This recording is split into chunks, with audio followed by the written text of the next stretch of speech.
All right. What's going on, you guys? It's your boy 3 Stacks and the Stang Baby representing TKOG. Bro, I've been cooking. I went to Locals yesterday just to see what was up, and then I found the MIKANKO core. I found some cores that I wanted, my Valence core, my Rescue Ace core, my Majestus core, finished my Witchcrafters core, and just got some staples. Still didn't find my circulars, but slowly but surely, a lot of the deck lists that I've had on the back burner that I've been procrastinating on, I'm finishing them up, and then have some more IRL content for you guys. That's not just all purely on my laptop. I personally like IRL content more, but to each his own. So what I'm going to show you guys is just a little spoiler. I actually just got the MIKANKO cards probably 10 hours ago.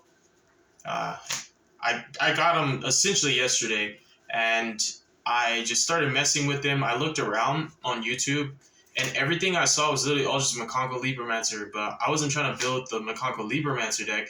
I just wanted to play an actual MIKANKO deck. Like, I just like the MIKANKO cards a lot, and I was just like, I just want to play some of the engines that I just feel like are so underrated, and I've always wanted to play them, but I want to play them in one deck. So what I did was I found a way to play Therions, MIKANKOs, PKs, Sprites, and Spriggans. It's so weird. It works though. I'm actually gonna show you guys. I'm actually gonna show you guys one of the coolest one card combos in this deck. This deck has a lot of one card combos. It has like 20. It has 21. No, 20. It has 21 one card combos. Some of them are 1.5, but I just look at it like a one card combo. This is one of them. This is really, really cool. I don't really have a list set in stone. I've just been basically creating combos and then crafting my lists around the combos.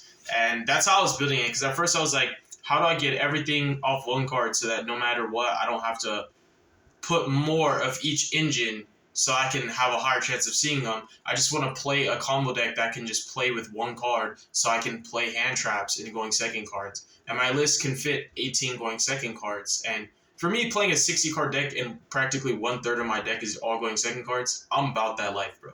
I'm definitely going to do that. So if you guys like this kind of content, definitely consider subscribing. Leave a like if you liked the video, leave a dislike if you didn't. Definitely click the notification bell if you do subscribe. This is about to be super weird. You guys are going to see some really strange cards. Just go with it. This is not supposed to be optimal. This is not the best deck or anything. This is just something fun. I want to show you guys just where my head's at right now. Like I said, I tried to find some MIKANKO stuff online. I didn't find anything. As usual, every time I try and look for content for a deck that I don't understand, I'm always disappointed, so I have to do all the footwork by myself. This is just where I'm at right now. So if you just have Torn Skills, you'll just activate Torn Skills. You'll pitch one. You will send Ancient Cloak, and you're going to go ahead and banish this Ancient Cloak. And I felt the PK engine was superior. I wanted to play like the Fire Warriors and the Infernobles. I play a small axis of it, but I still think the PKs, especially as a warrior engine, offer so much because they also give consistent access to Cherubini and cards like the Phantom Knight Trap and Rusty and all that good stuff. All that jazz allows me to access Isolde and a rank 4 at the same time, which Isolde's MIKANKO engine rank 4 is Spriggans and Therions all at the same time. You get what I'm saying? So I just felt like playing a warrior variant playing it as a 3-axis, I think was just the most consistent way for me. I like it a lot because Cherubini also can dump the level 3 MIKANKOs. So we're gonna add Boots Special It. We're gonna take these, link them off. PK haven't been played in a long, long time. Not since I want to say not since Verde was legal. It's been a while since I've even personally touched my PKs. It's been a minute, so definitely glad I dusted them off. Summon Cherubini, Sin for Cost. Graph is gonna, you guys recognize this. We all know this combo. So what we're gonna do is we're gonna activate Boots, Banish. Zones are about to start mattering in a second. I just made this combo, but it's still fresh in my memory, so I don't think I'm gonna mess it up. Boots is gonna add Trap, triggering Torn Scales. Boom. what we're gonna do next, if I remember, was you go into Appaloosa for 3, trigger the syrup, bring back Cherubini. Yep. Alright, so we go into Appaloosa for 3 from here. And it has to be for 3 because the code breakers. I love the code breakers. Every time I get a chance to play them, I play them in any deck that I can. The code breakers and the Sprite extra deck cards are really unique because you don't have to draw anything specific. You just need bodies on field.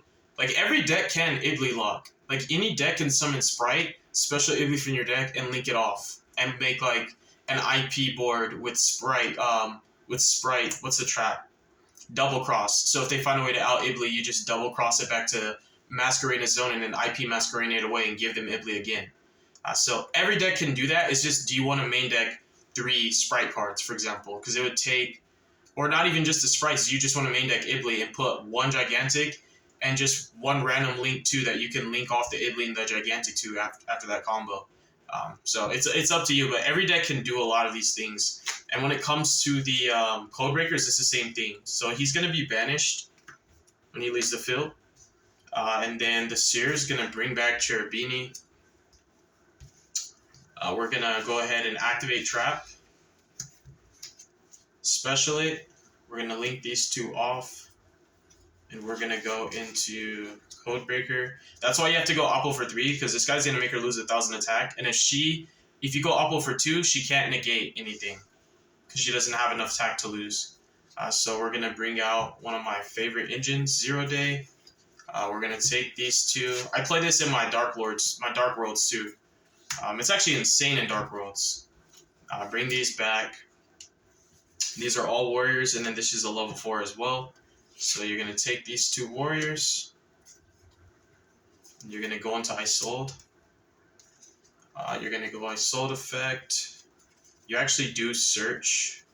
And you play... I play a buttload of equips. I was thinking about playing multiple Gearfrieds, but I just didn't want to put any other situational draws. But Gearfried is insane in this deck. So Gearfried, send 1 to pay cost. We're going to dump water. Here, let me just grab the cards from the combo, because it'll just make it a lot easier so I don't have to keep going in the deck, you know? So that way the video doesn't have to be too long.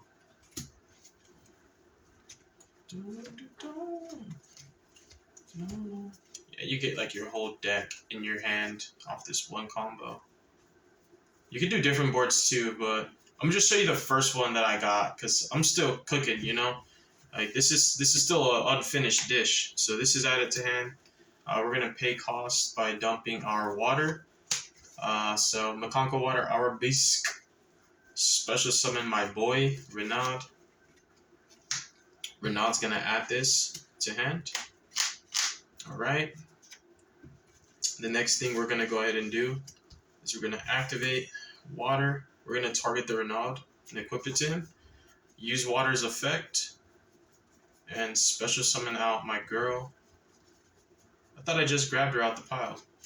Okay. Where's she at? Where's she at? Where's she at? Oh, there she is. Okay. Gonna get Hari. Special Hari from hand or deck. And then bounce him to hand. And then this is gonna be equipped to her now. And she's gonna become equipped, so that's gonna trigger her effect to add a MIKANKO equip spell. And you're going to add Fire Dance. Okay, and this is a pile of cards we're going to be working with, but this is your actual hand. You have 3 in hand right now. And then the next thing that you're going to do is you are going to special Renaud through his actual effect, and he becomes a tuner and summon this way. And you're going to synchro these 2 off into a level 4. Summon Herald of the Arclight. And then Herald of the Arclight and Codebreaker 0 Day are going to be overlaid into a rank 4, which is going to be Spriggan's Merrymaker. This combo is so cool. I messed it up so many times. I've literally been working on this combo ever since I sleeved the deck. Like, as soon as I got my sleeves from locals, I had to buy a 1,000 count box for like all the stuff, and then I got home. I was like, bro, I want to sleeve this deck because I just want to start cooking. And bro, I've just literally been sitting here in my like lost in the sauce, just in my head, like, what am I gonna do with this? I just want to have fun with it first and see where I can go. I want to see what the potential is, and then we'll optimize it later. So Spriggans is actually a Merrymaker on someone's actually gonna go ahead and dump. You're gonna dump Rocky, my boy. Overlay for Sotagis. Sotagis is going to activate his effect. You're gonna add Tally-Ho, and then you're gonna activate Tally-Ho. You're gonna detach 3 materials from Sargis and add this Pater and summon all 3 of these guys. Bada boom, bada bing, gotta do a lot of things. So zones matter, but we're just doing the best we can right now. These guys are gonna come out. You could also like activate their effects to attach them to Merrymakers, but we just don't have enough Spriggans to summon. You're already getting 3. So those come out.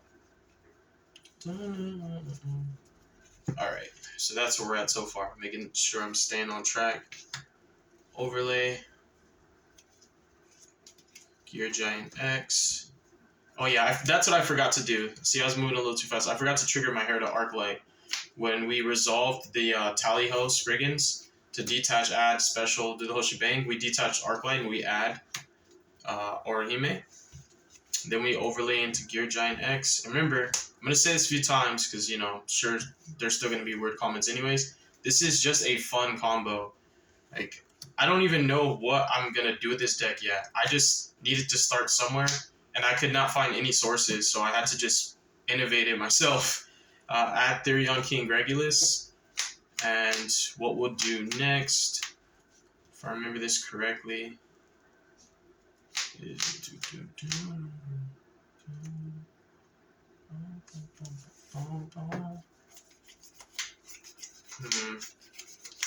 where did I go off of? Oh yeah, I went into the Big Daddy XYZ. That's right.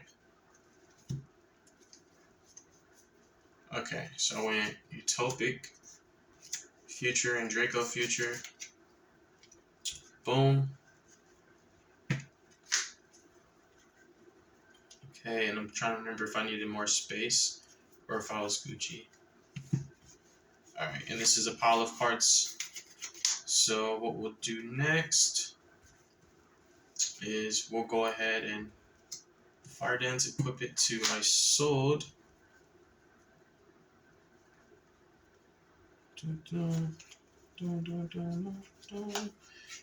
Bring back the Hottie. Equip this to her. This thing says you can only activate it once per turn, but the actual effect on field, I don't think its effect is special summon then equip is once per turn. I think you can only activate it once. So what I believe you can do, I'm not going to do in this video because I have to confirm. I believe you could still Ohime to equip this from grave and then use this effect to special again. I don't know though, but I didn't even make any combos off that interaction because I wasn't sure. So I just worked off what I knew. So she comes out. Okay, and then you and you, I believe we go into Sprint. Do we? I'm trying to remember.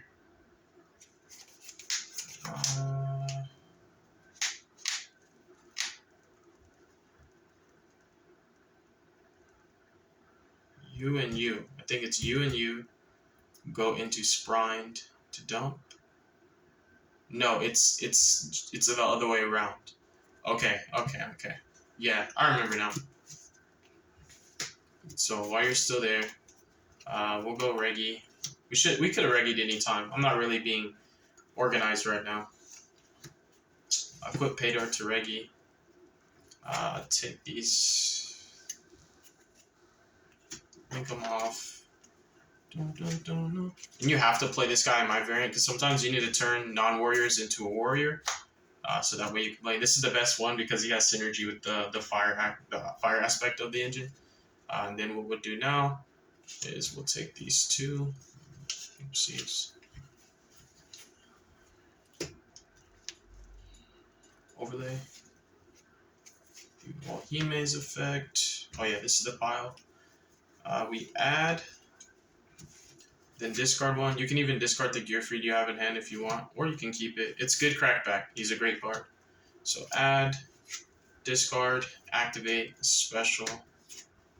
You're gonna go ahead and use this graveyard effect, banish, and you're gonna foolish the snatch deal. The Rondo. Send that to grave. Alright, so you've got your negates out.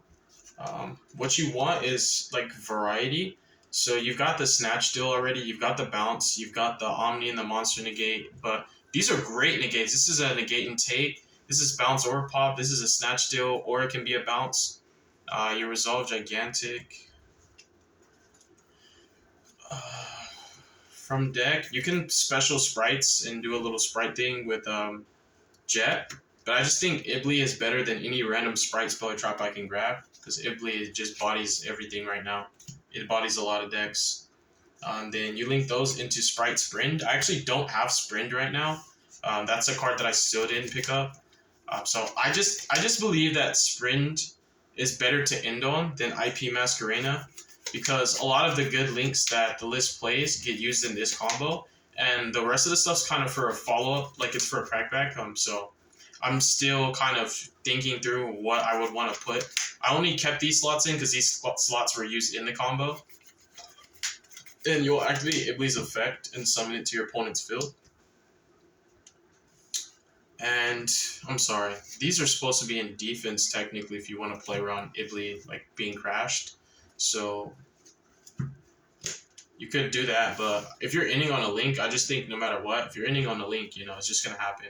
One thing that is cool to play around them crashing the Ibli that I would say is that if you use, like, let's say you end on Sprite, Sprint, or IP, whichever one, if you can resolve Sargus or Sprind, well, specifically Sargus because he can interact with your own cards, you can actually summon all your guys in defense, for example, and then you can use Sargus to actually bounce the monster that your opponent would try to attack over.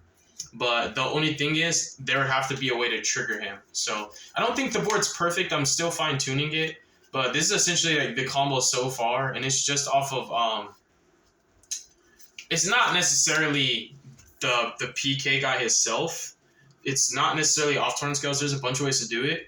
I just thought Torn Scales would be the coolest way to show you guys, because we haven't seen Phantom Knights do jack squat in literally years. So I was like, why don't I show them the coolest way? Because I think Torn Scales out of all the starters is the coolest one.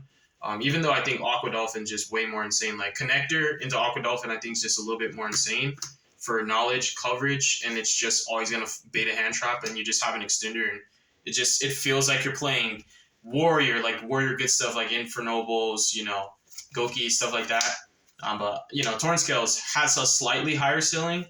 Just getting the extra extension off of the two Burning Abysses, that's pretty much the only extra thing he offers. Because most of the time, well, it's actually his graveyard effect to summon and the trap that's a little bit easier. But most of the time, you go into Cherubini anyways, and you always have access to the PK package with the BAs. So yeah, this is kind of just what it's looking like for right now. Like I said, I don't think it's fully optimized. It's not the craziest, but you do have 1 point of interaction, 2, 3, 4, 5 points of interaction, and your opponent has an Ibli, and you did it off of one card, which is actually crazy. You can't deny, bro. With all the weird cards that are being playing, yes, there are a few cards I really hate to draw. Specifically, I really don't want to draw these 5 cards, the 2 BAs and then the 3 Spriggans. Those are like the bricks of the deck. Cold Daybreaker, I'm okay with drawing. He can actually be summoned from grave off the Link monsters, and he's still a warrior and a level 4. The true bricks that I hate drawing are the 2 PKs and then the three Spriggan monsters. Like, I actually don't like drawing them at all. So there's 5 bricks in a 60-card deck. I mean, people are playing Dragoon and freaking Gimme Puppet and sometimes even Drivers, and they're still playing traps. So, call it what you want to call it, but every deck's going to play bricks sometimes to raise the ceiling. And this is where I'm at. I think this is a great inboard. It doesn't really look like an archetype specific inboard. It's pretty generic, so to speak. but it is utilizing the MIKANKO cards, and it did find a way to get me my entire like MIKANKO engine without drawing it, and to get my Therion engine without drawing it. And that was the main thing. I wanted to play. I really wanted to play Sargus. He's my favorite rank 8 right now, and I wanted to play the Therions. Like these two are two of my favorite like engines right now. Packages these and generators, but I'm not gonna mess with generators in this deck. I don't want to play more than 5 bricks. And the MIKANKO. So these are 3 of my favorite engines that I really wanted to test. And I was like, bro, I always do this. Like, why would I not just make a 60 card deck that synergistically combines all 3 of them? And we can play 18 going second cards. We have gas, we have extenders. It's so awkward and unorthodox. Truly, there's ways to hand trap it, obviously. And like I said, it's not optimized, you know. But I think this is really cool to start. This is a pretty good blueprint, you know. I don't think I'm off track with making the list powerful. I think it just comes down to the risk versus reward. And that's where it's going to be optimized better, where I start looking at different options that might have a lower ceiling, but are more resilient through hand traps and require less commitment, especially in main deck slots and extra deck slots. But let me know what you guys think in the comment section below. It's really cool. I think it's fun. And like I said, it was just the coolest way to combine some of my favorite cards. And I'll be actually messing around with this deck, and especially the MIKANKO cards, just to see how far I can push it. I do like breaking archetypes. It's like a habit of mine. It's kind of like an addiction, actually. I like breaking archetypes, and that's one of my problems, bro. I just can't help myself. You know, like I really do like breaking decks. I like to see the potential, and it's also one of the reasons why I'm so well versed in so many matchups. Like it's just so seldom and few and far between when I get paired against a deck and I don't know what it does. Every single road deck I get paired up against, almost 90% of the times, I know what their deck does. I'm never caught off guard. But then you have cats that are going to regionals and YCSs, and they're bringing these unorthodox, weird rogue decks, and nobody knows how to interact with their cards. They don't know what they do. See? Because they only play meta, bro. I know, like, every rogue deck, man. And so it's a benefit. You know, my crackhead addiction, it helps me, too. It actually gives me a huge edge in the playing field, especially with a format that's so open like this one. It's nice, you know? But God bless you guys. Thank you so much for watching. Be safe, make good choices, don't do drugs, don't hurt your brain cells. Let me know what you think in the comments below. We got more content on the way. Peace.